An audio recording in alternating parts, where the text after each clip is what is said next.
पाठ 2 रसीले आम। पाठ प्रस्थान। फल अपनी सुंदरता और स्वाद में बेजोड़ होते हैं। इन्हें देखते ही लार टपकने लगती है। साथ ही मन में प्रश्न उठते हैं कि इतने खूबसूरत फल उगाए कैसे जाते हैं। इन्हीं जिज्ञासाओं को शांत करने के लिए आइए पढ़ते हैं प्रस्तुत पाठ रसीले आम। रसीले आम का नाम सुनते ही मुंह में पानी आ जाता है। जीभ खट्टे मीठे स्वाद का आनंद लेने को लपलपा उठती है। आमों का हरा, पीला और हल्का लाल रंग आंखों के सामने नाचने लगता है। उनका गुदगुदापन याद आते ही उंगलियां उसे दबाने को नाच उठती हैं। उसकी गोल मटोल बनावट देखकर उसे गेंद की तरह घुमाने को मन मचलने लगता है। वास्तव में आम तो छिलके में लिपटा हुआ रस का गोला है। आम फलों का राजा है। वैसे तो आम महंगे भाव में वर्ष भर मिलते रहते हैं, लेकिन इनका असली मौसम वर्षा के श्रावण महीने का है। कहा भी है, आम, नींबू, जामुन पकते तीनों सावन।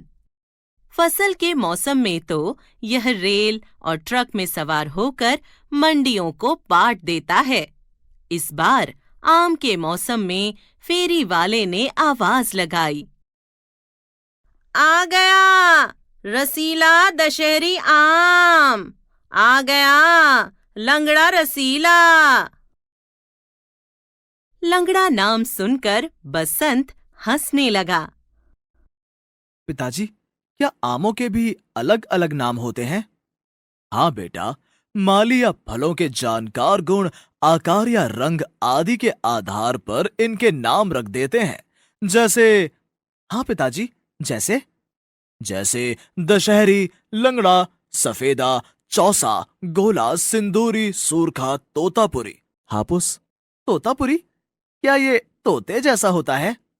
इसके निचले भाग का झुकाव कुछ तोते की नाक सा तिरछा होता है। और सिंदूरी, इसका रंग मांग में लगाए जाने वाले लाल सिंदूर जैसा होता है। सुर्खिया कुछ लाल रंग का होता है। कुछ आम देशी और कुछ कलमी होते हैं। देशी और कलमी? हाँ बेटा, देशी आम वो होता है जिसकी गुठली बो दी जाती है। वो इतना गूदेदार और रसीला नहीं होता। और कलमी? कलम का एक अर्थ लेखनी है। इसका दूसरा अर्थ पेड़ पौधे की टहनी भी है। अच्छे गुण वाले पेड़ पौधे की एक छोटी टहनी काट ली जाती है। इस कलम या टहनी को दूसरे पेड़ पौधों की टहनी पर कुशलता से जोड़ दिया जाता है। इसे रस्सी आदि से बांधकर थोड़ा गोबर या खाद भी लगा दी जाती है। ऐसा क्यों पिताजी? 10-15 दिन में नई टहनी में कोपलें निकलने लगती हैं। बस समझ लो, नया कलमी पौधा तैयार हो गया। पिताजी, इससे नए पौधे को क्या लाभ हुआ? इस पौधे को भोजन तो मूल पौधे से मिलता रहेगा, लेकिन इसके लगने वाले फलों में नए कलम के गुण वाले सुधरी नस्ल के फल लगेंगे। है ना माली और प्रकृति का चमत्कार? चमत्कार? ये चमत्कार ही तो है। एक अच्छे किस्म के पौधे से सैकड़ों टहनियां काटकर सैकड़ों सुधरी किस्म के पौधे बनाए जा सकते हैं। तो क्या यह चमत्कार आम के पौधों पर ही होता है? नहीं बेटा, समझदार माली नींबू और न जाने कितने प्रकार के पौधों पर भी इसका प्रयोग करते हैं। कई बार तो नए नए प्रकार के फल बनाने में भी इस विद्या को काम में लाया जाता है। नए प्रकार के फल? हाँ बेटा, पिछले वर्ष से कीनू, गलगल आदि कई प्रकार के नए फल मंडियों में दिखाई देने लगे हैं। मंडियों में? हाँ बेटा, मंडियों में। दिल्ली की मंडियों में देश के विभिन्न भागों से आम की गाड़ियां भर भर कर आती हैं।